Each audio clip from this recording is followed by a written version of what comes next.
Okay, so ladies and gentlemen, dear participant, we are about to begin the first session of the 2020 Climate Leadership Program. For those of you who don't know me, my name is Kevin Drouin. I am a program officer here at CityNet, and I am honored to be your facilitator today for this session and to officially launch the Climate Leadership Program. So welcome everyone, and I want to really thank you all for your interest and participation in this program.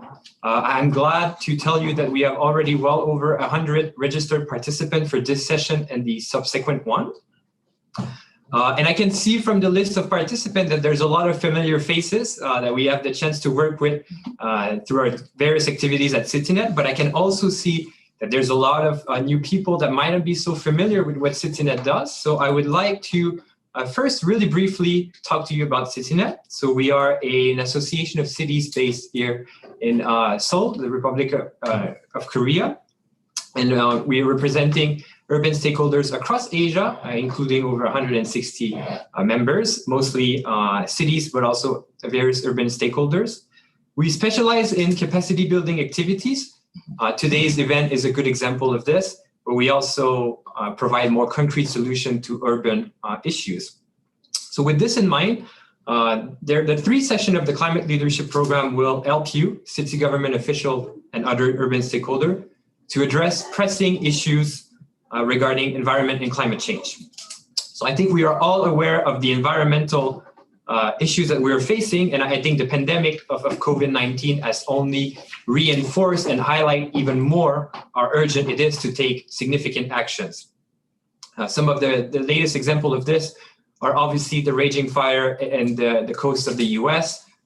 Korea here has been hit with a record number of typhoon and tempests this year. And our Indonesian participant, which we have a big delegation today, are all too familiar with the rise of the sea level, which is putting in jeopardy their capital. So as urban leaders, you are in charge of implementing in your cities the solution and creating those solutions for your cities. And this is why we want to give you, through the Climate Leadership Program, a training, and through the training to give you the capacity and the knowledge to lead and to steer climate project and policies at home. So as we are about to start, I would like to invite you all to make use of the chat box and the Q&A section provided through Zoom. We will try to answer your question inquiries as the event goes on, but we will also have a dedicated period, an open forum, where we will address some of your questions and we will address them directly to our various speakers. So please be active and let's try to make this as interactive as possible. So without further ado, I would like to introduce the first speaker for today to give the opening remark. So Professor Kemas Ridwan Kurniawan, which is the chairman of the Jakarta Research Council. He is also a current professor in architecture at the Universitas Indonesia. He also served as the chairman of building expert team in architecture for the Depok city government, and also a member of building expert team for the Jakarta city government. So I'm glad to have you here today, and the floor is all yours. Thank you. Thank you, Kevin. Good afternoon, ladies and gentlemen. Here I am from Jakarta. I would like to thank to each and every one of you for being here with us today in the Climate Leadership Program webinar. It is an honor for us from Jakarta Research Council on behalf of the Jakarta Capital City Government to be able to welcome those of you that have been with CityNet for a long time now, as well as those who are new to this network.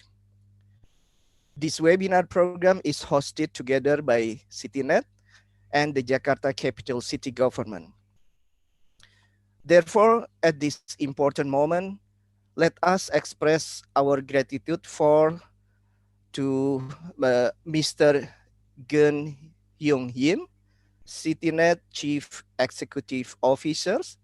Good afternoon, Mr. Yim. Also to Mr. Kevin Drouin, Program Officer, CityNet Secretariat. Good afternoon, Mr. Drouin. Thank you. Also, Mrs. Aisa Tobing, Secretary General, Jakarta Research Council, Deputy Secretary General CityNet. Good afternoon, Ibu Aisyah. Also, Mr. Pauli Mora, CityNet Senior Program Officer. Good afternoon, Mr. Mora. Afternoon. And of course, to all organizing committee of this webinar. All of you have made tremendous efforts so that this event can be realized in the midst of the COVID-19 pandemic, which is currently endemic throughout the world. Also, thank you very much to our speaker today, Mr. Franz Adenugraha Sugiarta. Good afternoon, Mr. Franz. He is from United University Academic Director, co-founder, Ideas Indonesia. I also would like to thanks to all other speakers and facilitators who I cannot mention one by one that will contribute in others webinar session in 23rd and 25th September 2020, as well as all participants that being involved in this webinar series from Asia Pacific regions. 2020 is a critical year for our future and for the climate, as more frequent flooding, typhoon, a longer and more costly wildfire season, and droughts across the planet of Earth. Even though the situation in the world is currently in a dire condition due to the COVID-19 pandemic, the existence of the coronavirus changed everything. We realized that the existence of a massive lockdown in all corners of the world, however, has reduced carbon emissions. We do hope that with this opportunity to rest for the earth, especially our nature, will be able to recover. Through this calamity, there is a wisdom that we can learn behind the plague that shook this world. Humans are taught not to be greedy and also to protect nature as it should be.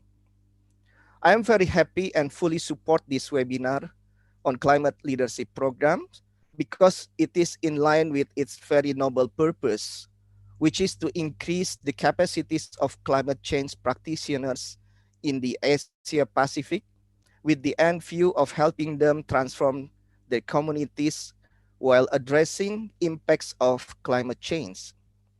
I also would like to highlight the importance of one of key motivations of this webinar, which is to seek innovative local strategies behind its global challenge. According to some research, the Asia Pacific region contributes nearly half of the world's emissions. The situation will be even more worrying if there is no concrete action taken by countries in this region to deal with the adverse effects of increased carbon emissions production in the regions. Finding new innovative strategies based on national, local conditions is a good alternative solution that can be explored. To conclude, allow me to officially open the Climate Change Leadership webinar event. I do hope this webinar will be successfully, especially in addressing innovative local strategies in response to climate change for creating our better future. May Almighty God bless us all. Thank you very much. Thank you so much, Prof. Kemas. This is a very a great opening remarks that you're doing, and we're glad that actually we get the chance finally to start this program. I think a lot of you were eagerly waiting for the climate leadership program for this year. And I would like then to pass the microphone and introduce for a welcome message from the CityNet Secretariat, CityNet CEO, Mr. Kun Young Im, who is strong of a career of almost spanning over 4 decades of work in international relation with the national government of Korea. A past ambassador prior to joining as well CityNet. He was working with the Seoul Metropolitan Government, which is CityNet President City currently, where he was the ambassador to international relations, and this is where he got familiar with work with cities on the more international scales. So without further ado, CEO Yim, the floor is yours. Well, thank you, Kevin, for your kind introduction. How are you, everyone? Good afternoon. Well, it is my pleasure to welcome all of you to the CityNet Climate Leadership Program in 2020. This tripartite webinar series, consisting of climate leadership, low carbon innovations, carbon finance and trade, is organized jointly by many of our partners. They are Jakarta Research Council, ICLEI Southeast and East Asia Office, Beijing Archicity, a consulting company, CDP, and Green Arc. Thank you for all. We thank our partners for their contribution and generosity to co-develop this great program. As you can see, this is the fourth annual edition of our Climate Leadership Program.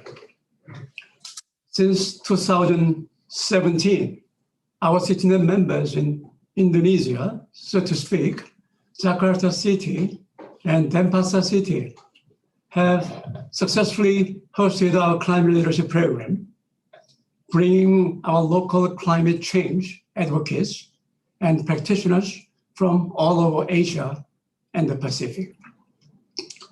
Well, this year, due to the current pandemic situation, we recognize the need to do it online. Nevertheless, we bring you an intensive technical program and insightful sessions that will help you, your cities, and your organizations to gain knowledge and learn practical tools for further development of urban solutions to mitigate the impact of climate change. Well, as of today, September 15, we have registered 130 participants from all over the Asia-Pacific region. The majority of our participants come from Southeast Asia, followed by Northeast Asia and South Asia. We thank you all for your time, and we hope you complete the Climate Leadership Program series. Well, we face the greatest stress brought about by climate change, rising sea levels, biodiversity loss, or increased incidence of historical levels of drought and flooding, and even the ongoing wildfires in the United States. These are the impacts that we are now facing. Climate change is not only an environmental problem, but it has economic impact and it knows no geopolitical borders. Water scarcity, insufficient food security, low air quality, etc. Addressing these challenges requires complex decision-making processes and participation from all sectors in our society. Our cities have remained as critical enablers in reducing impact and accelerating efforts to reduce carbon. Let us optimize the energy use of our buildings. Let us reduce emissions of our public transportation system. We can increase the use of alternative energy and decarbonize our electricity grid. We can improve our solid waste management system. Throughout these sessions, we will listen to different experts and city experiences from Beijing, Guangzhou, Zurich, and Indonesian cities that have successfully managed programs for carbon reduction. Well, CityNet sees cities as vehicles to provide solutions. This annual climate leadership program hopes to be a sustainable platform for exchange of ideas, resources, and solutions for our cities across the Asia Pacific. When knowledge and solutions are collectively shared, we accelerate the process of changes towards our common goal, that is, a better urban future for everyone. Again, thank you, and I wish all of you very productive sessions. Good luck. Thank you. Thank you, CEO Yim. It's a pleasure to have you with us today and to have your welcome message.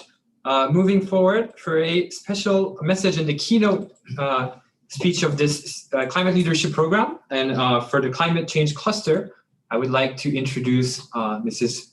Ibu Aiza, which is currently the Secretary General of the Jakarta Research Council. She's also our dear Deputy Secretary General of CityNet, of the CityNet Secretariat. Ibu Aiza has been working for the Jakarta capital city government in pretty much her whole professional life. She's served in many positions, including Director of International Cooperation Bureau, Head of the Government Affairs at the Jakarta Regional Planning Board, Director of the Information Technology and Communication Management Office, Head of the City Environmental Management Division, and the list just goes on and on. So it's my pleasure to introduce Ibu Aiza. The floor is yours. Thank you. Thank you, Kevin.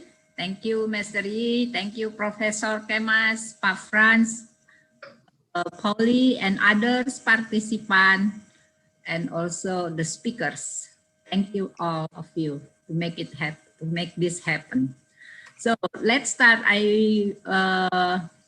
With the 20 Climate Leadership Program. Today we have the topic more about the leadership, and later on, and the 23 and 25, we will be more about carbon finance and carbon market. Let's introduction next. Next slide, please. So maybe we heard before, CityNet is the regional network of local authorities for the management human settlement in Asia Pacific. And the mission is to connect urban actors and deliver tangible solution for city across the Asia Pacific region. Established in 1987 with support of UNESCO, UNDP, and UN Habitat. Membership of the CityNet is around 193 members of CityNet, consists of government, around 80%, academician, business, and communities. So CityNet for networks in CityNet related to the infrastructure, disaster, SDGs, and here is our network climate change cluster. That's why we have it here. Next, what's the climate change cluster objective? The keyword is climate change is a global challenge, so that requires a local or city acts. And how about to encourage the members understanding climate change should be anticipated from many aspects. That's the multidimensional. And understanding the anticipated of climate change is characterized by uncertainty, complicated, and more conflict of interest. And understanding the leaders. So for the action of climate change, the leaders are the key role players. So that's why we need to strengthen leadership competence and maintain responsive mindset and accommodate innovative initiatives in making collaboration action with all stakeholders. Developing a shared understanding of climate change action and to act the leaders or innovators in making collaborative action. And the last thing is facilitating a potential collaboration among city, organization, institutional as a way to combat climate change for a better, greener, and smarter city toward resilient and sustainable cities. Next. Next, please. So we do about the climate change program. We did a lot already workshop, but the main thing is about CLP1 workshop focus on leadership, city management under climate change impact, which will include climate change overview, we get it, process and introduction to relevant instruments such as system design thinking and U theory. That's we did in CLP1. And at CLP2 workshop, we focus on building vision of the future city management and leadership development, which contain collective action, multi-stakeholder dialogue, future city management reflection into prototype idea. And CLPT, the last thing we did in the Denpasar workshop and training focus on sharing experiences in running individual and collective leaders and create prototype pilot project in several cities as innovation climate change action. Next. So for this the 20 climate leadership program, we will learn and familiarize a leadership again and problem solving approach using system design thinking while analyzing climate related and the post-COVID-19 COVID-19 challenges. Overview any ongoing mandates that related to the carbon governance on Paris Agreement, NDC, NAMA, etc. And how far participation of city on low carbon development, such climate mitigation strategy, target policies, and action plan. And also to exchange information and insight on emerging global trends, regional situation on climate change, private sector lead opportunity, local innovation, and sustainable urban education, urban solution relative to low carbon. To understand the potential of project carbon finance and carbon market mechanism. To present different strategies city government are implementing relative to financing climate adaptation and mitigation activities. To learn on different prototype on climate change solution and build further conversation as to how they can scale up and raise the prospect of replication to other countries. And the last thing, to identify action plan, develop further prospect on resilient city to city cooperation using different city and other regional platforms. Next. Next, please. And as a conclusion, so since the prediction of the population will be in the cities, 80% the population will be living in the cities, and 80% of the GDP, and 80% of the CO2 come from the cities. So that's when cities has to have a climate action plan related to a framework and international guidance for greenhouse gas emission reduction and target. Cities have to have a contribution for a global and national commitment for low carbon development, such as to support NDC.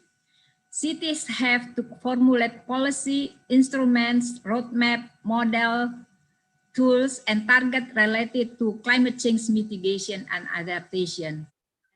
Cities have to evaluate their climate change mitigation and adaptation process and its outcome, where innovation and leadership acts by solving the challenges and answering the question about climate change.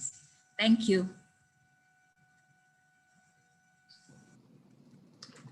Thank you, Ibu Aiza, for highlighting what promises to be a really packed and thorough program.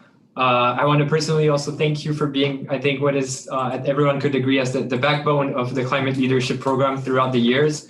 This is already the 4th year that we work on this. So this is quite exciting.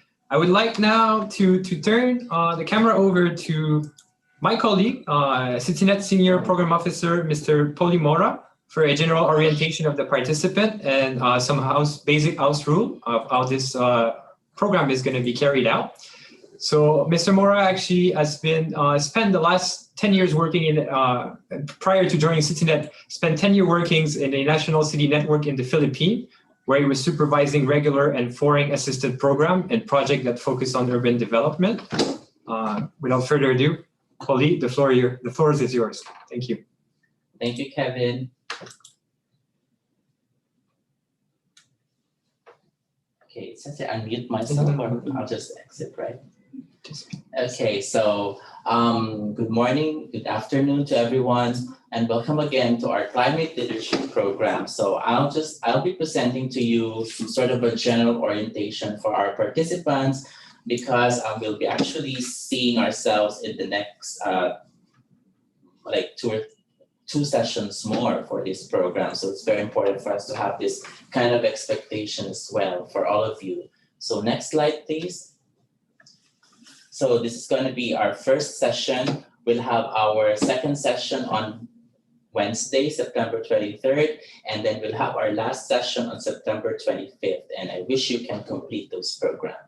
So going back to the objective of this CLP program, it is our annual program of CityNet and its partners that aims to increase the capacities of climate change practitioners in the Asia Pacific, with the end view of helping them transform their communities while addressing impacts of climate change. We've been with a lot of partners in our CLP series, and I'd like to specifically highlight them for this year. We have 5 partners who are very considerate and generous of their time to help us co-develop the program.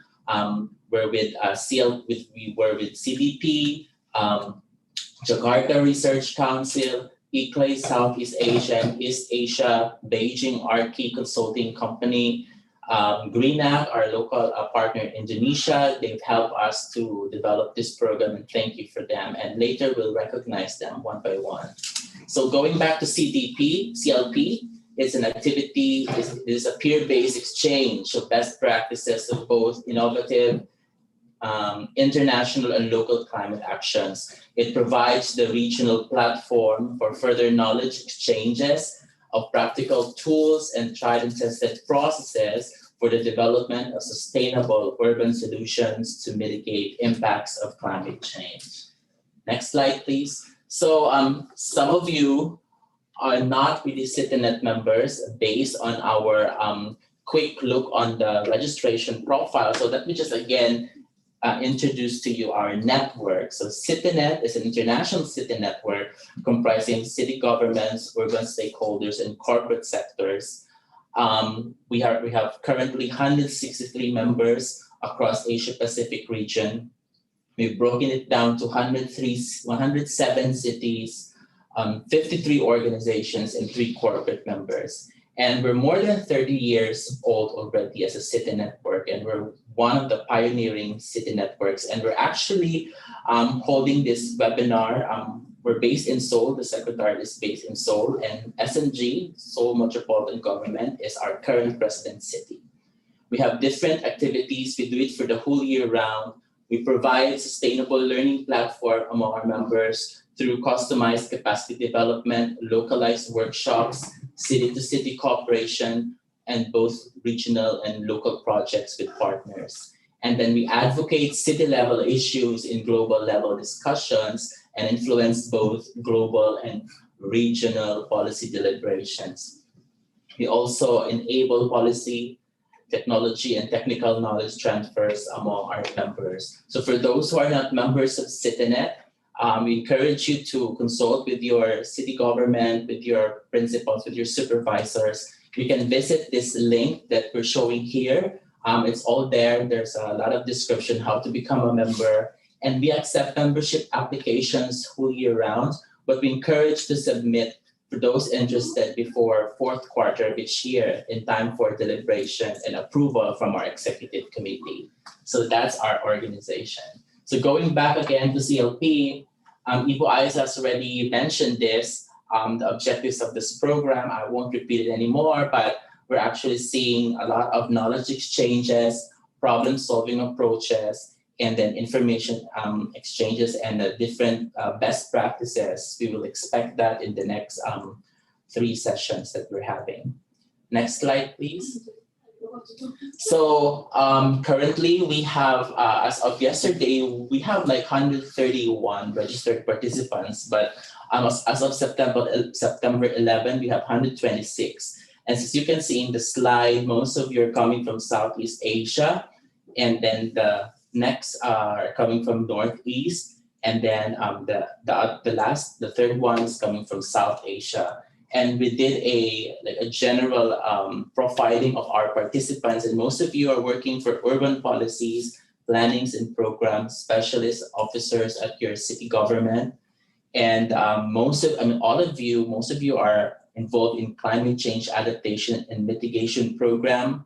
Some of you are researchers, some of you are focusing on training, conducting training, capacity building in your community. I'm assuming on climate change issues and climate change adaptation mitigation. And we have some of you are involved in natural resource management and conservation programs officers, and others are energy auditing and green building officers. Some of you are president and director of organizations, and some are involved in disaster risk reduction and preparedness officers. And the last is the housing and infrastructure department offices. Next slide, please. So we also have categorized your responses into your expectations and specific areas of interest. So on the first column for the participants' expectations, we've grouped them. We've grouped all of your answers, and we listed them down here. So more of you really expect to have increased knowledge and insights on the different topics that were prepared for you. And you want to connect and network with other practitioners and experts. And you want to know local implementation of knowledge and best practices on local innovations and low carbon. And you want to know and want to learn and share about climate change adaptation, mitigation measures. You want to learn more about carbon financing, more about aspects of climate leadership, which we will be discussing today. This is actually the highlight of our first day, more on our climate leadership. And second to the last, you want to learn more about climate science and techniques, and you want to learn more about climate resilience. So pretty much we've prepared this program for you. We've integrated all your expectations into our program. So hopefully it will reflect really your expectations from here on. And then as to the specific areas of interest, most of you want to learn more about the GHG reducing technologies. Most of you actually want to learn more about renewable energy, specifically on the solar aspect of renewable energy. And then we have the carbon credit from carbon sink systems, the cost benefit analysis, carbon project formulation, risk financing, impact investment, value capture, green building, innovations in climate financing, low carbon innovations in energy sector, global development on carbon tax incentives and mitigation urban transport systems. We'll not address all of them in our CLP webinar, definitely, but we've already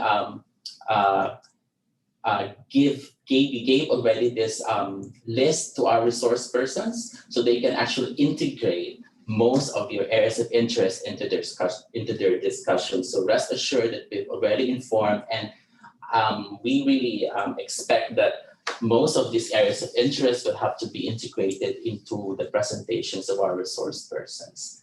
So next slide, please. So again, just a briefing for our session.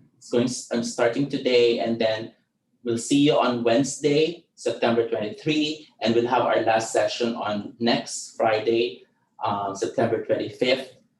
Please take note of the time, Korean Standard Time. And then for our general methodology, we have our leadership session, experts hour, and discussion and sharing during the open forum. Next slide, please. And this is a basic questions, logistics. We've sent you the Zoom meeting link in your first email. It's going to be the same throughout the CLP webinar series. And we're encouraging you to connect at least 5 to 10 minutes ahead of the meeting time, so as to make it smooth for all of us. And during the open forum, please send your questions in the chat room. The webinar facilitator will manage the questions in the chat room. So I saw that some of you were asking about the presentations. Definitely will share the presentation, but we will upload it in our CityNet website very soon for easy access to all of you. Just visit the CityNet website after 2 to 3 days after each CLP session. It should be available by that time. And certificate of completion, we've mentioned it in our earlier communication. We will be issuing a seal, like a certificate of completion statement to you who will successfully complete the program. And during the CLP sessions, please bear with us if technical lag or web connection issues arise during the program. Let us know through the chat room if audio and video reception need improvement. And next slide, please. As to the requirements for the certification of completion, participant is encouraged to post questions during the open forum. And then we would definitely we have to be able to attend in the 3 sessions to be able to get the certificate of completion. And participant will answer the 3 feedback exercises as the minimum requirement. So after this session, you'll be receiving another link or another email from Zoom, and there's a feedback form there, and you should be able to you give us the feedback and have to submit it today. You have to submit it before the deadline date indicated in the email. And for Chinese participants, please email our colleague Wei. She will give more instructions for our Chinese participants for this webinar.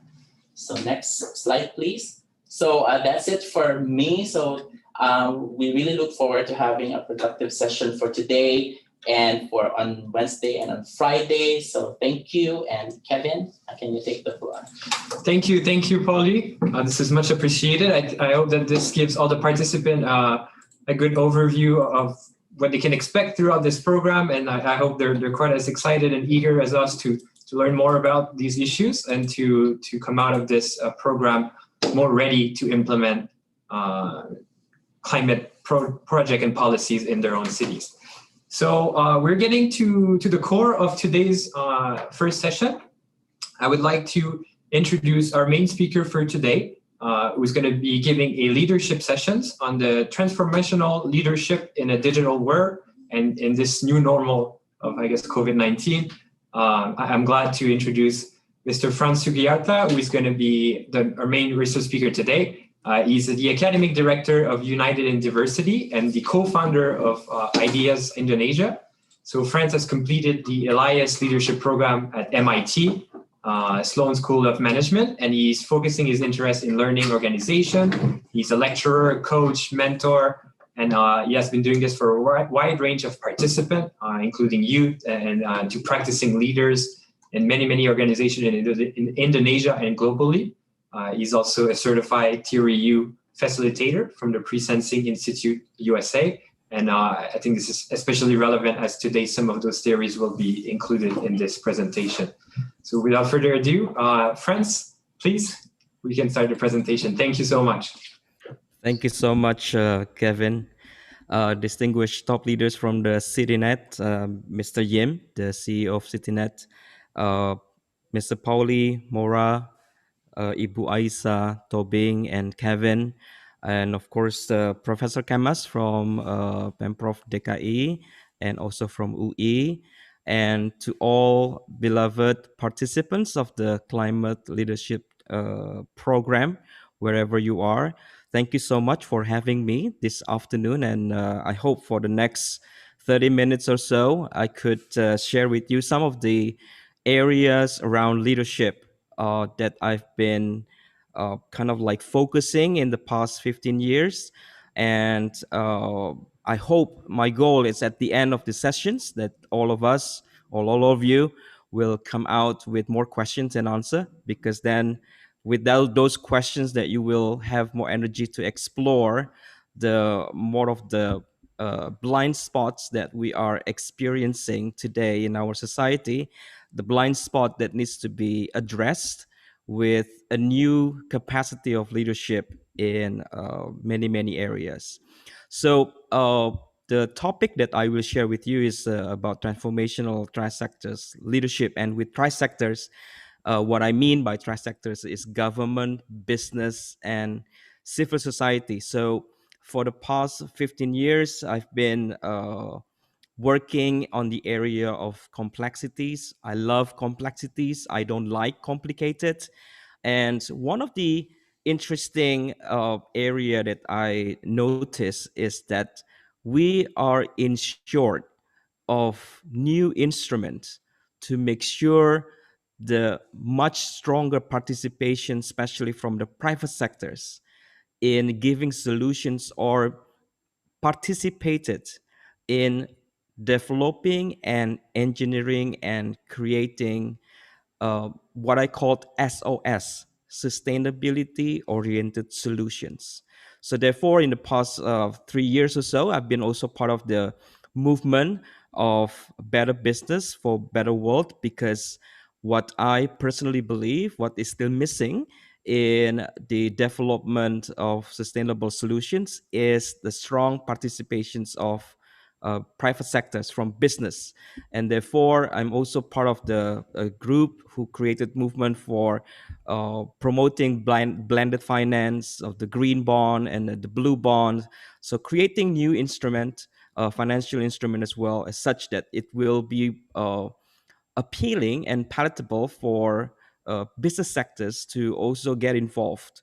So that's what I personally believe is the new foundation, the new base that we all need to put into being for us to accelerate the creations of sustainability oriented solutions. So next, I'm like to introduce my organizations that I'm working with right now is United in Diversity, based in Jakarta, but we also have our kind of like offices in Beijing, in China, in Singapore, and also in US. I'm also part of the Presencing Institute, based in Cambridge, in Massachusetts, and I'm also part of the faculty of the MIT Global Program called Ideas Indonesia. So, related next about sustainability of the global goals, my or our perspective in seeing the 17 goals next is not in the order like those kind of boxes, but we see the SDGs in the form of the pyramid. And when we look at goal number 1 to number 10, what we believe at United in Diversity, those are areas that actually related to the quality between people to people, or social body we call it. And the SDGs number 11 and 15, that are issues that are related to the relationship between people and the planet, or ecological being. Whereas number 16 and 17, it related to the quality of relationship between us, people, and the divine, or the spiritual relationship. And to our surprise, that seeing the SDGs in the form of this pyramid is actually also aligned with the Balinese philosophy called Trihita Karana, that in order for us to achieve the ultimate happiness in our lives, then we need to put all our efforts to create harmony of relationship between us with others, and then with us with the planet, and between us with the divine. So in our at MIT and also Presencing Institute, these three things, what we called as the three divides, this is the problem that we see in our society today, that there is a growing disconnectivity between us and others. That's what we call as social divide. There is also a broken relationship, a disharmony between us and Mother Earth, or what we call it as ecological divide. And there is also a damage in the relationship between us and the divine. And very, very disturbing, I would say, that when I saw a statistic that in the past 10 years the number of people committing suicide has tripled. And that's I think the evidence or the artifact that we see today, that we are living in a society that somehow the spiritual connectivity is disturbed or damaged. So these are the three divides that we see as the phenomena that is happening in our society today. Next. So from the Presencing Institute perspective, and also from the system dynamics or system thinking principles, those divides is actually just a tip of the iceberg. Things that we see is just the symptoms of actually there is a more fundamental issues that required our intervention. So when we talk about climate change, of course we know that we are dealing with a systemic and a complex issue, that it does not sufficient for a very reactive leadership kind of mode to address that. Meaning, if a leadership capacity only responds to the climate challenges just by reacting, is not enough, is not sufficient for us to address the root cause of it. So that is basically the premise of the system thinking, of system dynamics of principles, that to address climate change, we need to build more efforts to address the systems. We need to work together in bringing system transformations. And these are the three quotes that actually become the foundations of the way we use theory U or U approach as our framework in bring in system transformations. Number one, you cannot understand a system unless you change it, meaning that we need to start to question that system. Because if we never question the system that we are using today, that system will become our own prison. We are becoming unaware of why these things keep happening, of why we have every single year, despite of all the efforts that has been done by many organizations and many uh, a group of people, yet the graphic of damage that we've seen happening to this planet is not improving. So there must be something missing. So you cannot understand a system unless you change it. This is a quote from Kurt Lewin. He's also a thinker from MIT. And number two, you cannot change the system unless you transform consciousness. It's talking about mindset. And you cannot transform consciousness unless you make a system able to see and sense itself. So this is the basic of the theory U. So system transformations approach is, next, uh, basically is an invitation for us to relook, revaluing, reimagining, and redesigning the way we function our life. And in my studies, something came to my mind when the word life, and the L stands for leadership. How to reimagine, how to redefine, how to rewrite again the concept of leadership that is more supportive towards the creations of a better future, better world. And revaluing again the process of us to pursue innovative solutions, because that will keep pushing us in challenging our own limitations, our own edges. And what also important is how skillful we are in our financial acumen. How skillful are we in managing our capitals? And lastly, the E stands for entrepreneurism. And entrepreneurism, English words that ends with Islam, talks about philosophy, about the belief system. So what I mean by entrepreneurism is a mindset that and a belief that whatever we do, whatever we produce, it should add value for other people. So with this kind of belief system, this kind of mindset, then we can expand our focus, not only narrowed into chasing money. There are more valuable things in life if we use the right lens in seeing our life. So this is the invitation to all of us. How might we re-look, revalue, reimagine, redesign the way we function, we make our life functioning?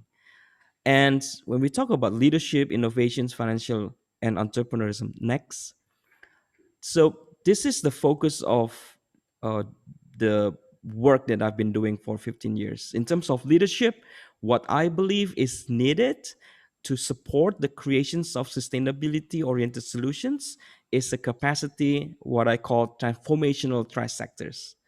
In terms of innovation, we need to focus on creating innovative solutions that gear towards ecosystem centric innovation. And financial acumen, we talk about the circular economy model, and we talk about entrepreneurism is an educational platform to produce entrepreneurs of the future that operates with compassion. So it's not only by greed, it's no longer by greed, just, too big to fail, bigger, and, but entrepreneurs that is driven with the energy called compassion. So these are all the works that I've been focusing on for the past 15 years. But today we will talk about leadership next. So I believe when we are willing and we are courageous enough to relook and revalue, reimagine, and remodeled the function of our life, then we are able to also transforming our life, and that will give a consequences that we are strengthening our competitive advantage, which means our social value. And we also strengthen our collaborative advantage or ecosystem value, and also sustainability advantage of future value. And these transformations of life actually valid, from my belief, not only for organizations, but also for ourselves as individuals, for our family, for our community, for our, of course, organizations, for our city, for our regional, and globally as well. So we need to push the envelope further. We need to push our attention beyond the usual. So this is I think, the pressing uh, issues that require everyone's attention.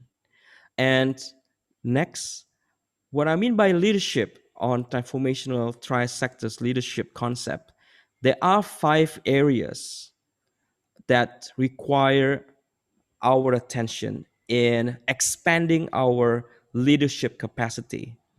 The first area is the quality of how we are connected with the right vision, and how might we able to share the vision to all of our key stakeholders as such that they are also connected with the vision that we carry in our hearts. The second one is about awareness. We need to build discipline every single day if you wish to develop your transformational transactors leadership capacity. Build a discipline. Please differentiate between routines and discipline. Okay? Because on the surface it looks the same, because basically doing same thing repeatedly. However, there is a big difference between routines and discipline. Routines are doing same thing to complete a task. Discipline, doing same thing to master a skill. So the big difference to me is the awareness, the consciousness, right? Routines is doing things without a very deep consciousness or awareness, whereas discipline is doing same thing with awareness, because you know you need to practice to master the skill. So awareness is a discipline. You need to build a discipline to connect with the purpose of why you are here today, of why we are all somehow care about our planet, about our climate. So those kind of discipline that you need to ask yourself every single day is such that you will keep moving forward with the right energy. The third one is how we make decisions. As I said, because we are aware that climate change is a systemic issue, meaning it's not enough addressing it just by reacting. So we need to re-examine the way we make response. And then the fourth one is about the capacity of learning, how we adapt, because life is a journey. And if we want to enjoy the journey that we have, then we need to build more capacity to learn, because through learning, we will be able to adapt to the disruptive changes that is happening in our time today. And lastly is about connectivity, because leadership will not exist without relationship.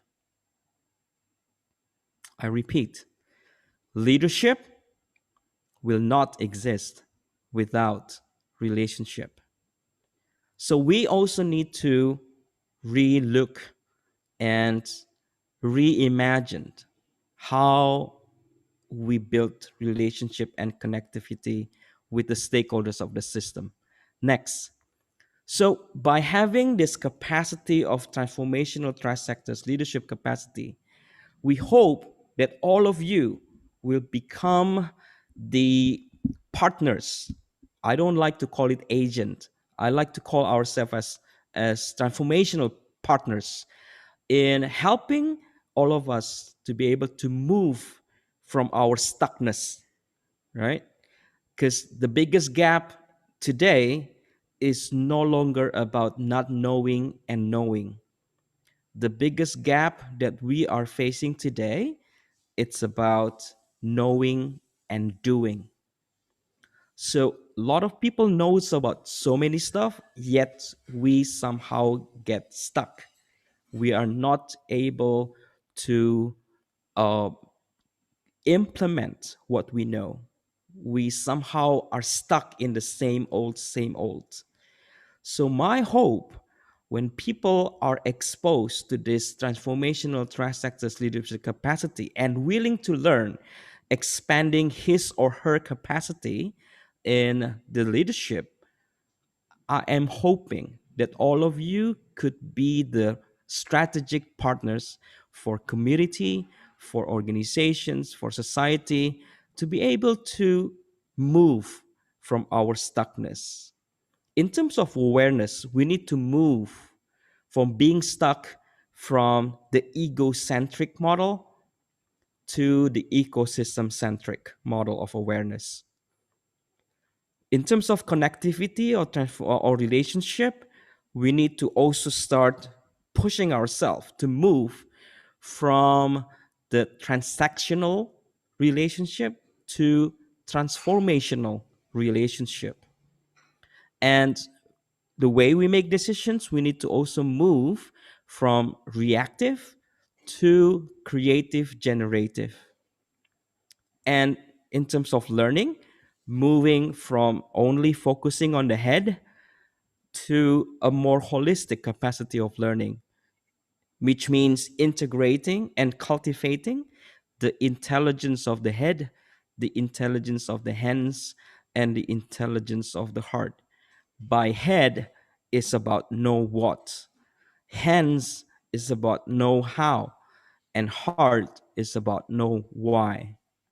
And then also shifting our capacity in sharing vision from the monetary profits. The vision is only about monetary profits to social profits and ecosystem profits. Okay. Next.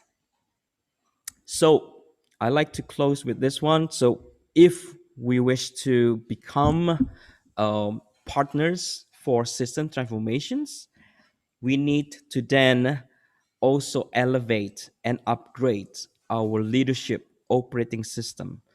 Just the same like all the gadgets that we have in our pockets or in our hands, you of course from time to time being asked by the systems to do an upgrade, isn't it? So it's the same thing with us in our leadership capacity as well. We know that the time that we are living in today is not the same. It's disruptive, it's volatile, it's complex, it's ambiguous, and it's hyper connected.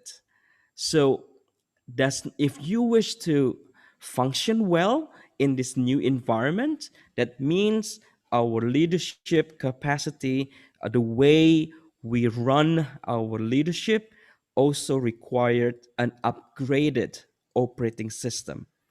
So in our studies, from our observations, we found that there are today, we've seen three leadership operating systems that are running in parallel.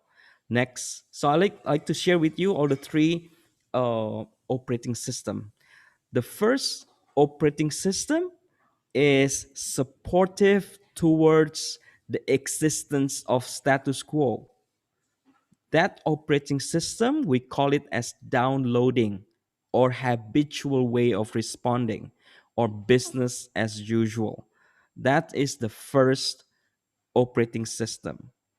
The second operating system is at the upper side of the slide that you see on the screen, is to gear towards egocentric, is the narrow interest only to serve your own kind, people that seemingly similar to you, people that seemingly are connected to you.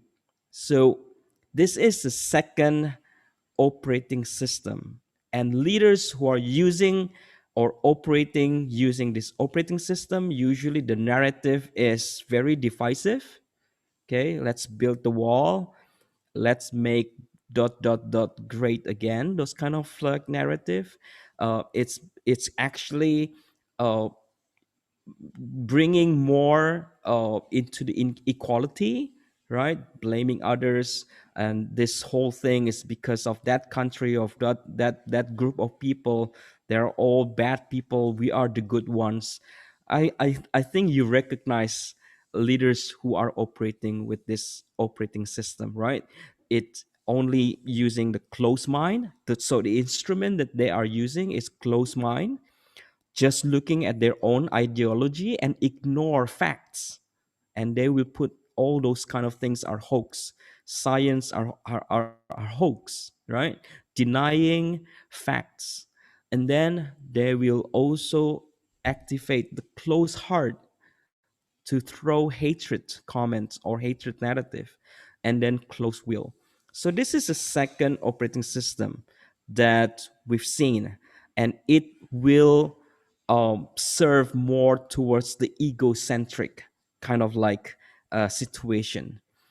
The third operating system, though, is geared more towards the creations of ecosystem centric, and that's where the U process or the theory U, and the instrument that is being used in the theory U is open mind by leaning towards curiosity, open heart, activating the capacity of compassion, and open will, using courage as the energy to step into the future. So I believe that for us to be able to function in our life, in creating a better future, a better climate for our next generation, then the invitations for all of us, to me and also to all of you, is to look deeper into the theory U. So next. So let me share with you very briefly, and then I will end this and I will open up for perhaps questions from you.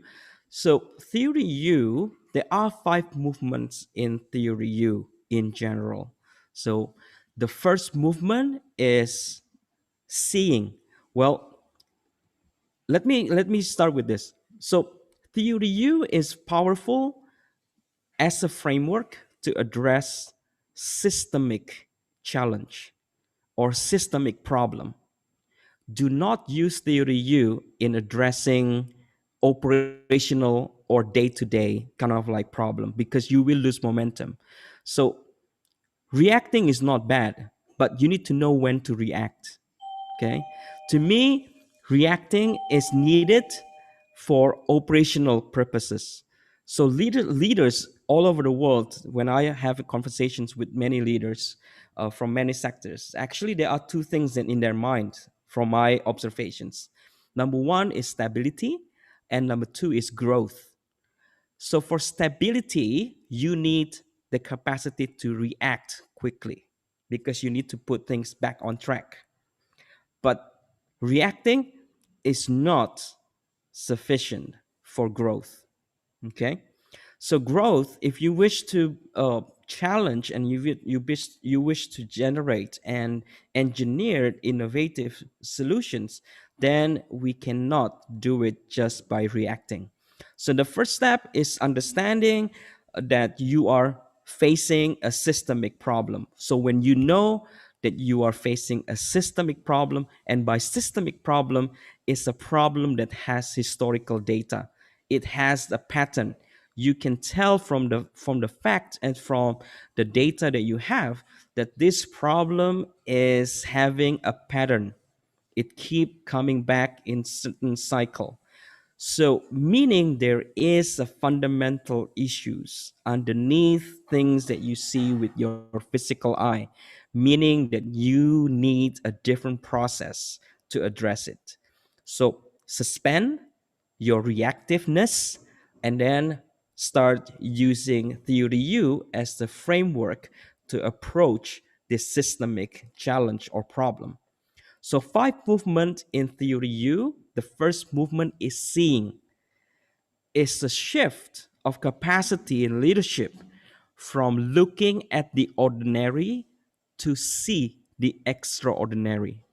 So you need to build that skill and the art to see the situations from the point of view of all stakeholders of the system.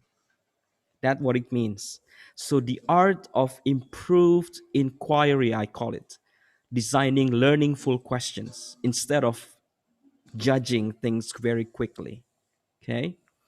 The second movement in the theory U is sensing. Is the art of shifting from hearing problem to listen to opportunity. So this is the art of listening. In theory U, you have the four levels of listening. Okay. And then the third movement in the theory U is presensing. And presensing is the blend of two words, presence and sensing. So it merged into one word called presensing.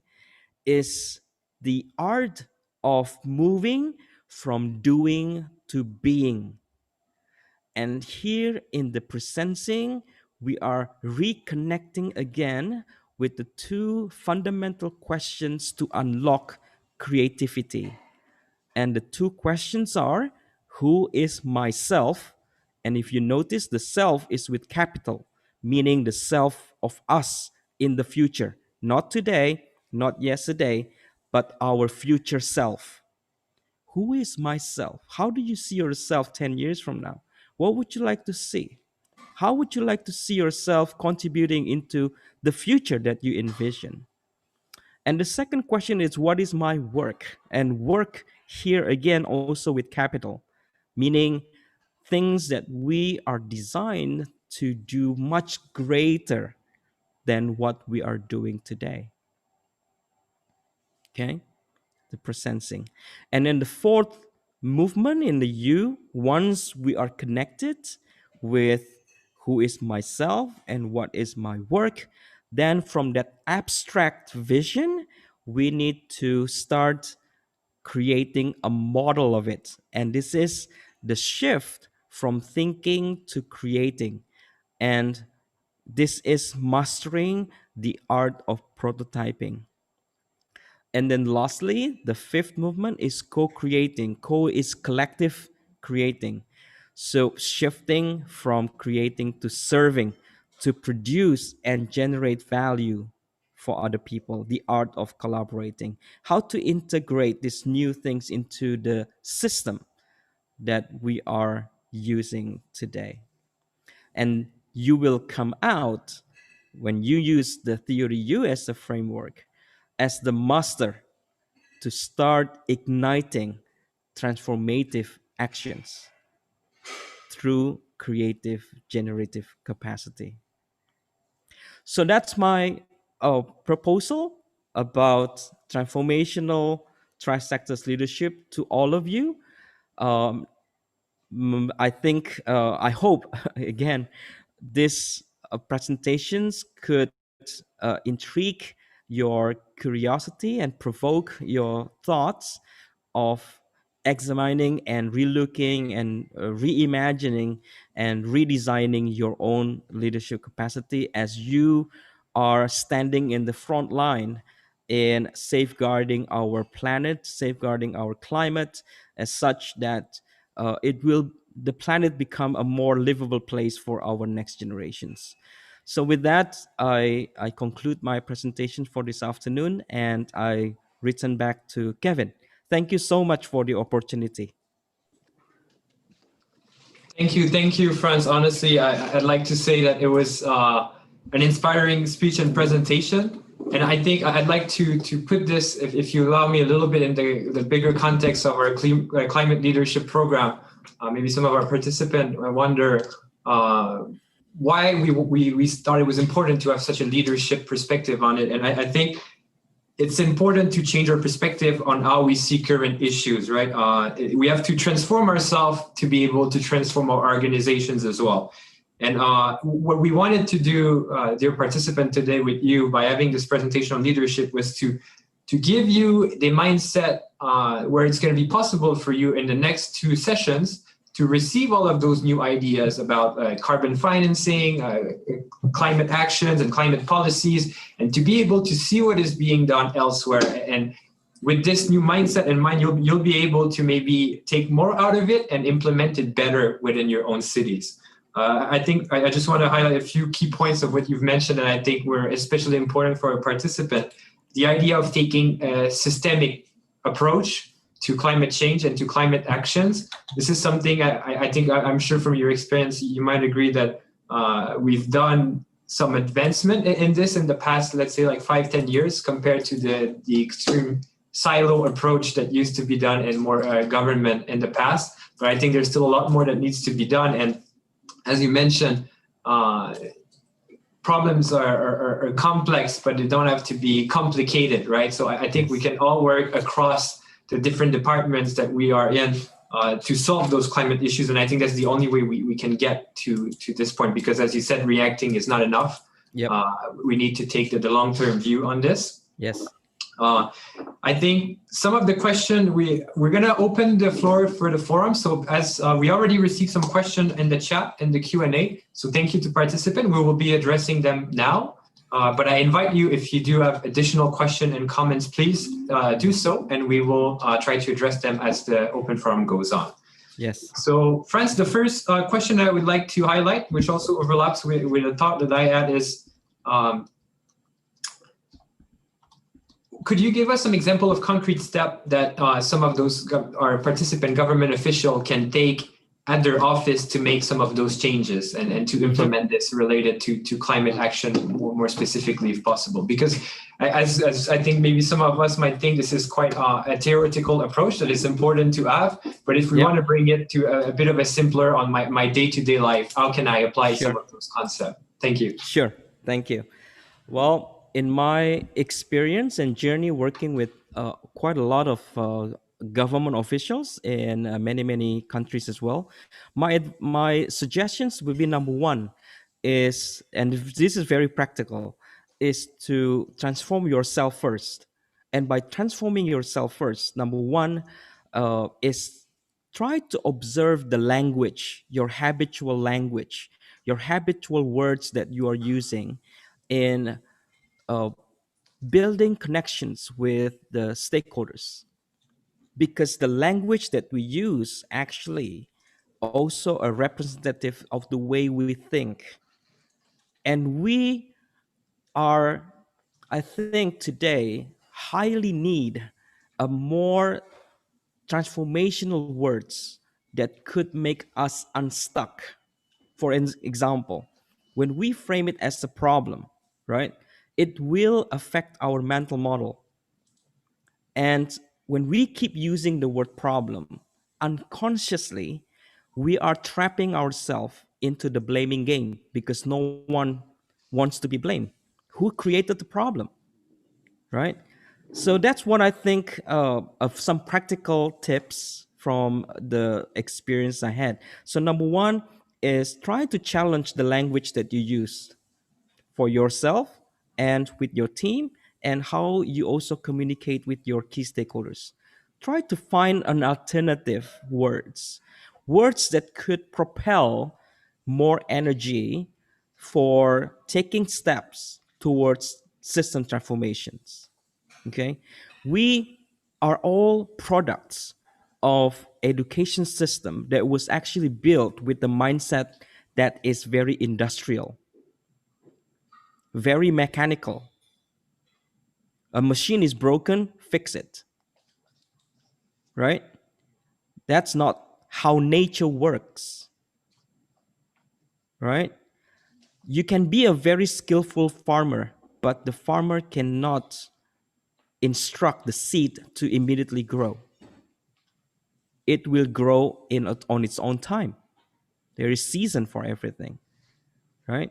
So if you keep operating with that mechanical, that industrial mindset, then we are driven unconsciously with that kind of like mode of fixing the problem. Whereas if we are courageous enough to start adapting a more aligned with nature kind of mindset, then our language will become more, how might we collaborate to make this better world grow? So instead of fixing things, you will start to use the word grow. So that's number one. Challenge yourself and try to observe what words that you are using on daily basis. Number two is look into the way you organize your working space, like when you have meetings or when you are working with communities. You will see that actually it's also very mechanical, that leaders at the very front, there is a gap, right? That somehow we adapt and we're still using this mental model, we call it, oh, the leaders must know everything and the leaders must fix everything. Whereas we know with the climate and with the systemic challenges, it requires everybody, because in the system perspective, everyone is equally to be blamed. We all part of the problem, but we also equally part of the solutions. So hard to start to shift that. Okay, so that those are two practical tips, I would say, based on the experience I had working with many government officials. So try to infuse that very seed of transformation um, in energy in your own team, in your own place, and see how it goes. Thank you, Franz. I think it gives a really a closer image of how we could, each of us, implement this in our day-to-day life.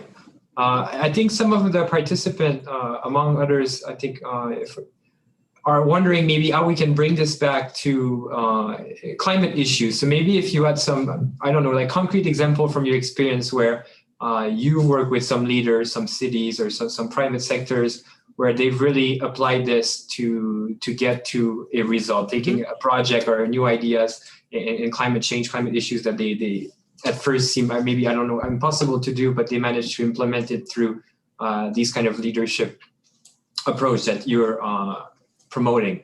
Yeah. Yes, please go ahead. So as been said in my introduction, that I'm also a faculty of MIT global program called Ideas Indonesia program. It's a leadership program designed for Indonesian leaders, and one of the participants is actually he's a government official, and he is at a time his portfolio is managing the national parks, all the forest. So through his uh, courage to use the theory U framework, he manages to, number one, inviting of all the other government institutions as well that somehow related. And just to cut the story short, he basically managed to uh, implement, we call it social forest, the hutan sosial, right? Kehutanan sosial, forest that is protected, and it also become a income generator for the communities that lives in the buffering area of the national park. So he prevents more and more of illegal logging and works with the companies as well, the trust sectors, just to give you a glimpse on that. Another example is one of the participants who's coming from a private sectors, and she's one who manages to launch the first green bond. And what she did is, instead of debating at the formal kind of like platform, she invited all the key stakeholders, the government officials, and also her bosses, and also from the community, to do the sensing, to go into the forest and try to imagine what will be new value, the future value, as I call it. Not only the competitive advantage, but the collaborative advantage and the sustainability advantage. What is the social value that we can see here together? What will be the ecosystem value that we can see here? And what will be the future value? So with that, her initiative resulted as the first green bond ever launched in this country, and that also trigger more inspirations for many countries as well. In fact, right now I'm also part of the UN SDSN, the Sustainability Development Solution Network, and next month we will have also another big forum talking with all the global compact, all the businesses to explore again the creations of green bond and blue bond, as I said earlier. So these are, I hope it'll give you a bit of image of how to implement this framework in the climate issues, some so to speak. I'm not expert in climate. You guys are all. So I hope it gives a bit of relevance into the questions. No, thank you very much. I think it does put in perspective a little bit more to a participant how they're going to be able to link what they're learning today with what the new measures and practices that they're going to get to learn in the next two sessions. A question that came back from a few participants might be, what would you say, maybe just briefly, the main challenge that most people face when they try to implement this culture, this theory, or this approach within their organization? And also, I'll put as a kind of a side question too, does the U in theory U stand for us? Yeah, the biggest problem of implementing the U is ourself. The biggest problem is ourself. The enemy is not out there. The enemy is within. So that's therefore we need to build this discipline. We need to keep pushing ourselves every single day.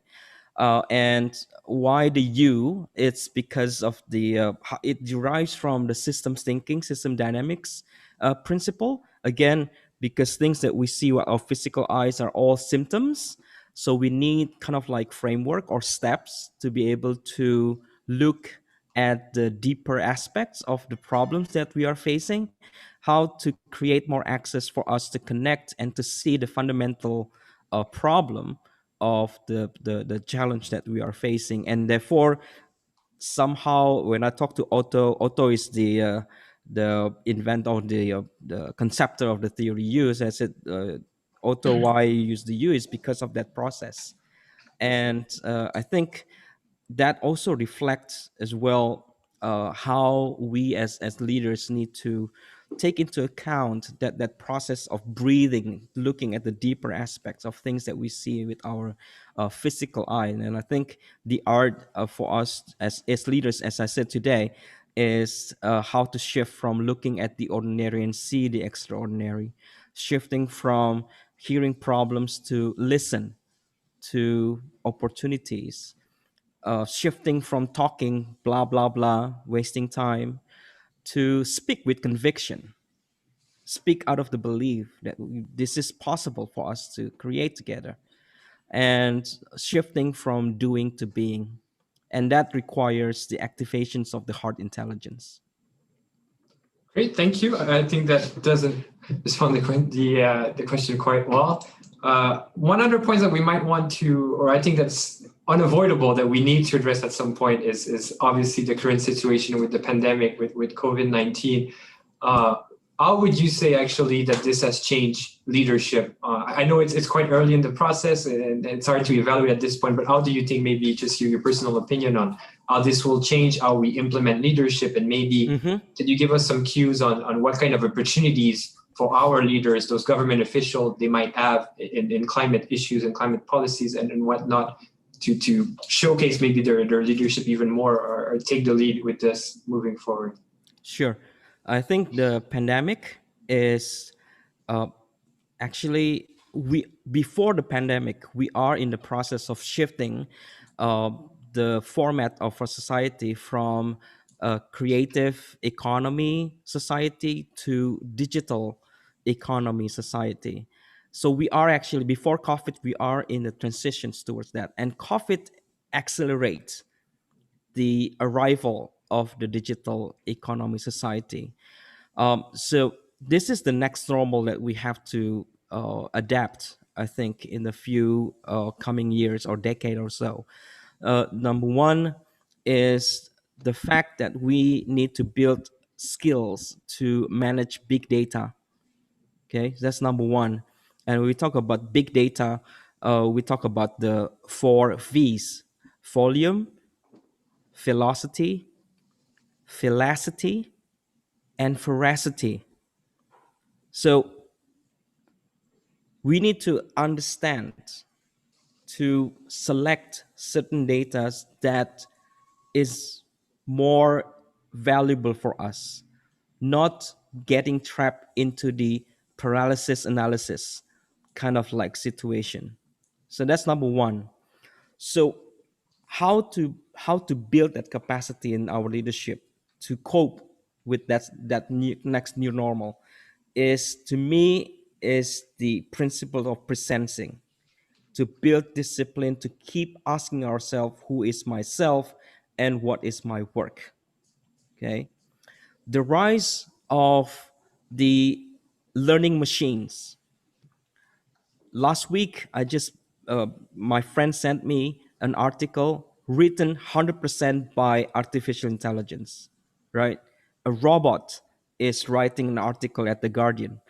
And to me, it's very shocking. Okay.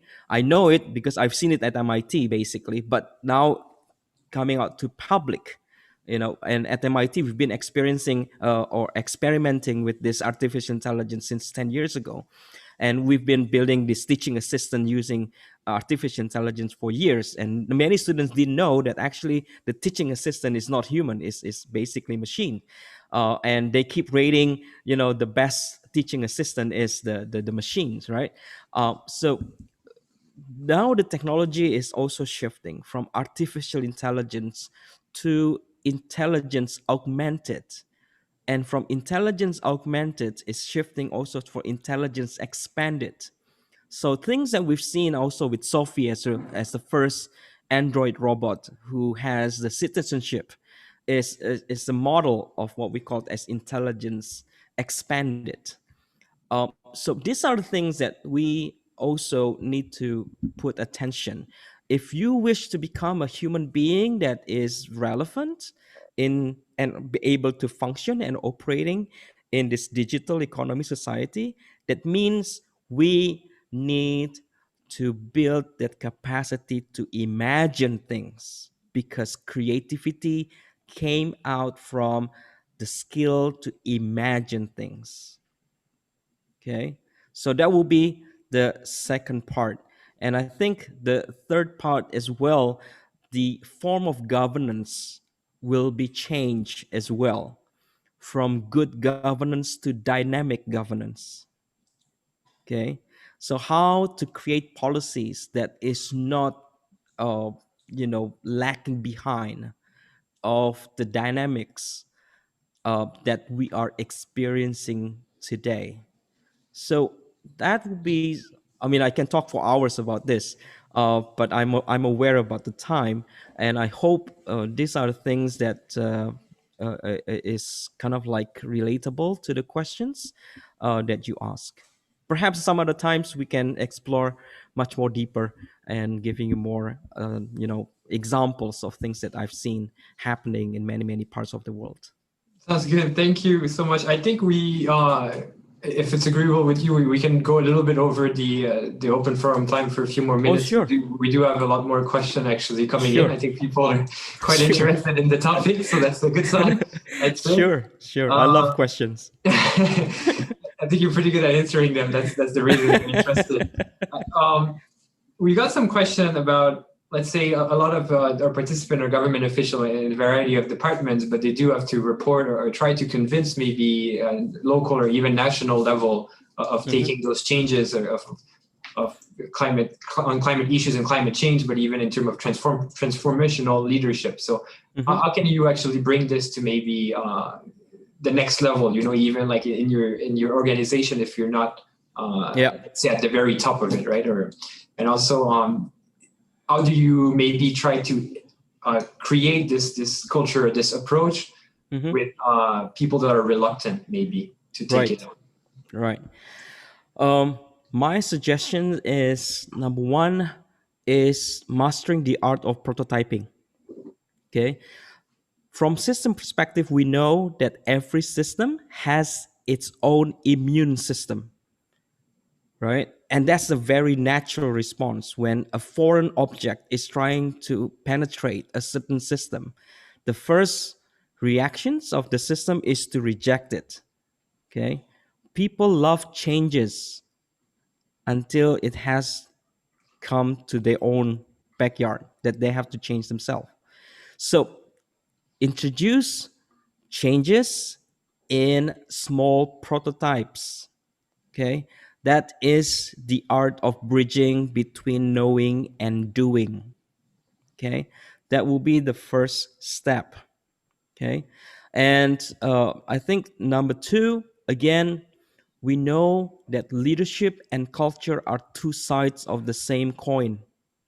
Okay, so at MIT Leadership Lab, we introduce the process, what we call it, upward spiral transformations. Most of transformations or change that we've seen is actually coming from top down, but there is actually also a possibility to bring change from bottom up.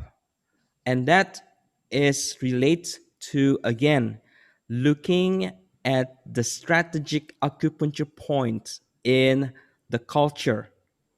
Okay, like very simple things, changing the layout of the meeting room and creating a more inviting space for dialogue, like get rid of the big tables and trying to bring in round tables, small like cafes table, because with that kind of new structure in place, it will encourage a different kind of like energy in the working space. And therefore, if you look into the like top 5 global companies today, like Facebook, Google, if you look into their offices, as if you are entering a kindergarten, right? Why? Because they are aware that innovations is their main selling point. And if you wish to, again, as I said, in each one of us, we have these 3 elements of being a parent, as an adult, and as a child. PAC, I call it: parent, adult, and child. Parents is for protective, right? We protect things. Adult is to making sense, right? But to pursue innovative solutions, we need to use our childlike mind. Do not use adult mind to pursue innovations. You and I need to activate that childlike mind. So again, how to start bringing this new culture of exploring new things, of uh, challenging ourselves, then you need to also build prototypes, I call it. Don't introduce it immediately in a very radical way. Of course, you will get rejections, right? But try to, you know, look into the environment. What will be the conditions that enable you to, or enable your culture, your office, your workspace to start seeing a different value of what you are trying to do. So that would be my kind of like sharing of tips that I've seen happening also in many organizations. Thank you. Actually, I think you raised a really good point, and you might remember for participants that are not aware, France has taken part in some of the previous edition of the Climate Leadership Program, and this is something we usually try to bring forward in this capacity building activities as well. This idea of creating a prototype, right? So Yes. you're going to get to see these ideas, those policies, those measures related to climate change that have been applied in other cities, and it's going to be some work to actually convince your own department. If you think that the idea is good yourself, it's going to be taking some work to actually convince your own superiors that this is something that we want to implement in our city as well. And I think this is where the concept, the idea of having a prototype of kind of creating kind of maybe a smaller version of the project or something that taken really what has been done somewhere else and kind of like the data that would have been produced from it can serve as kind of like reinforcing your point and bring it in a non-confrontational way, but as Hans has been mentioning it, in a more collaborative way with the different stakeholders to sell the idea might be one of the best way to go. Absolutely. And our education system somehow focusing more on the way we articulate things like speeches, classes, and debating, but not so much giving space and attentions to how we construct a more learningful questions, right? Children and students are not encouraged so much to ask questions to the teacher. It's the teachers telling them what to do and telling them what's right and not right. So I think this is also part of the system transformations that is needed today if we wish to create a education system that produce a more qualified human being in safeguarding our planet for the next 50 years or 60 years or so until the end of this century. I think that's the critical point as well. And if you wish to also build a new culture in the organizations, then you need to also adapt this new mindset that life is not about winning or losing. Life is not about trial and error. To me, life is about winning and learning and trial and improved. So that's again some of the things that you kind of like bring into the society today, shifting their attentions differently and seeing things differently. Great. And I think we will go with one last question as we're closing in. Just briefly, I know we've already touched a little bit upon this, but it's coming back in the question, so maybe we can approach it a little bit differently. We would like to hear, some of the participants would like to hear about some of the organizations that have applied the theory of you, or maybe beyond this, just how the experience has changed the organization. So maybe if you have a bit of a time to do some promotion about theory of you of some things, some good result or feedback that you've received from organizations that have implemented such transformational leadership changes. So in Indonesia, I've worked with some of the state-owned enterprises. I work with some leaders in the Ministry of Environment. I'm working right now. I'm also part of the member of the National Committee for Human Capital Development. So I'm working as well with Lemhanas. This is our Resilience Institute. Again, bringing this new way of thinking, changing our mindset, changing our mental models, I call it, or transforming our mental models, it takes years. It doesn't happen overnight. And in the global stage, organizations that is using theory U a lot is Unilever. I think the global Unilever is using it, and a lot of European. If you know about Triodos Bank, a bank that is focusing on green projects, they are using also adapting theory U. And basically, I mean, Indonesia as well, many organizations has been using theory U quite a lot. Although maybe they're not explicitly say so, but I know, theory U is not new. All of us has the U. It's not new. Every human being learn using theory U from age 0 to 5. Then when we go into schools, then we stop using theory U as the framework. Observe, kids from age 0 to 5 is learning using theory U framework. So theory U is not new. In fact, it's very old. As such, it becomes put into our blind spot of leadership. So how to start bring that again back to our attention and start to using it again in pursuing what I called SOS, sustainability oriented solutions. Well, thank you. I think actually this was the perfect remark to close the open forum for today. I really want to thank you, friends, once again for your really insightful presentation. Thank you so much. And given the amount of questions that we've received, I think the reception has been quite good from the participants. They definitely found something useful out of it. As we're moving forward in the program for today, on our last section, I would like to pass the video back to my colleague, Polly, who's going to be doing a short recognition of the partners of this climate leadership program. Thank you so much, Kevin. Okay, thank you, Kev. Yes, please go ahead, Polly. Okay, thank you, Kevin.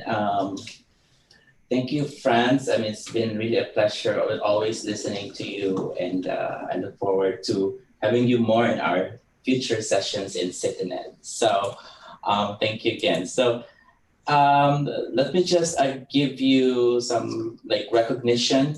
Let us just recognize our partners, because as I've mentioned, we've been very grateful that we have our partners with us in this session. They were generous as to their time and the effort to co-develop this program, as to also looking for resource speakers. You will notice it in our second and third sessions. There's really a lot of interesting and good speakers and experts for our program. So let's start with our next slide, please. So again, I would like to thank our colleagues from Jakarta Research Council. Jakarta Research Council is an institution established to conduct studies, monitor, evaluate, and facilitate research based on the development of science and technology and the results of research and studies serve as guidelines and policy recommendations for development policies in Jakarta. They've been our partner for the entire CLP session since 2017. I'd like to thank them again for this edition, for this year. And we also have our ICLAI, the ICLAI Local Governments for Sustainability. We'd like to thank them. ICLAI is a global network of more than 1,750 local and regional governments committed to sustainable urban development. They're active in 100 plus countries. ICLAI influences sustainability policy and drive local action for low emission, nature-based solutions, equitable and circular development. So for this particular program, we're thanking ICLAI Southeast Asia and East Asia offices. They've helped us mobilize participants from China, Indonesia, and we look forward to collaborating with them further in our future sessions, not just in climate change.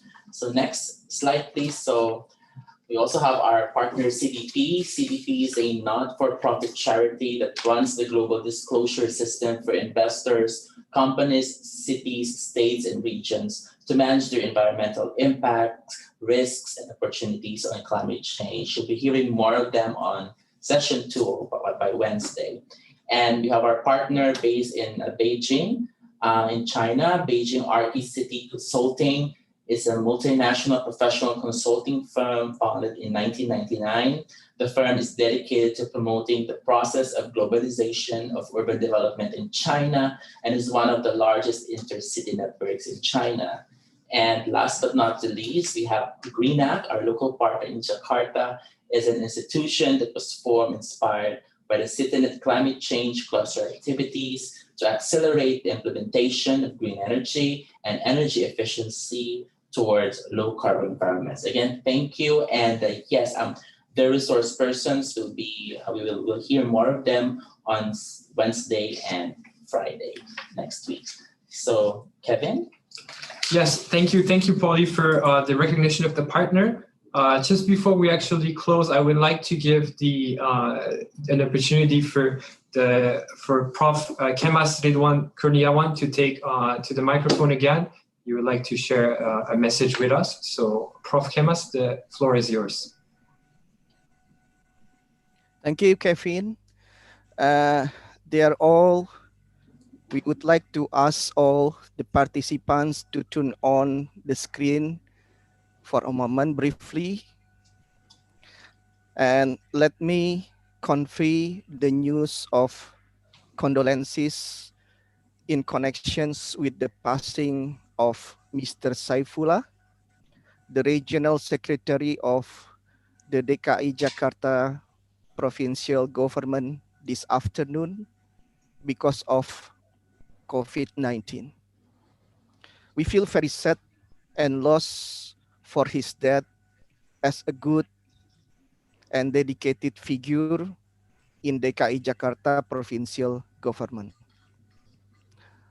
We would like to send our deepest condolences to the families for the loss of this beloved figure. Let us contemplate and praying together according to our respective religions and beliefs in moment of silence. May the late Mr. Saifullah rest in peace, and may his goodness be accepted by Allah Almighty. The moment of silence begins.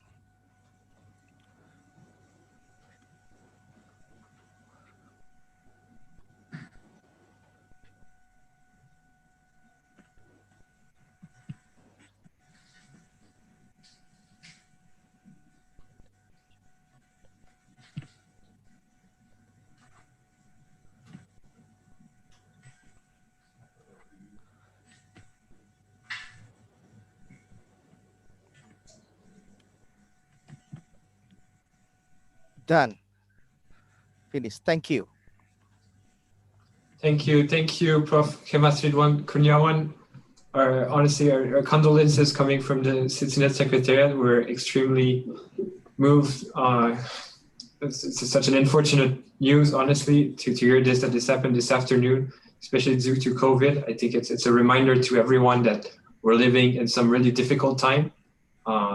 Please, everyone, the participant, take care of your family and let's stay healthy as we're trying to make impactful changes despite the situation. Thank you so much. And on this, I would like to close the session for today. And we will see you on Wednesday on session number 2. And I hope all of you are going to be quite excited and tuning in for this next session. So thank you again. I would like to thank the main speaker, Franz Giarta, Prof. Kemasujwan Kurniawan as well for the opening remark, Puwaiza Tobing, my colleague Polimora, and of course the CEO of CityNet, Mr. Kun Young Yim, and as well as everyone at the CityNet Secretariat who's working in the background right now, my colleague Megan and Hui, and everyone else also from here based in Seoul. Thank you so much, and we will see you next time. Thank you. Thank you. Thank you very much, everybody. Thank you all. Bye. Yeah. Bye. Thank you, Mr.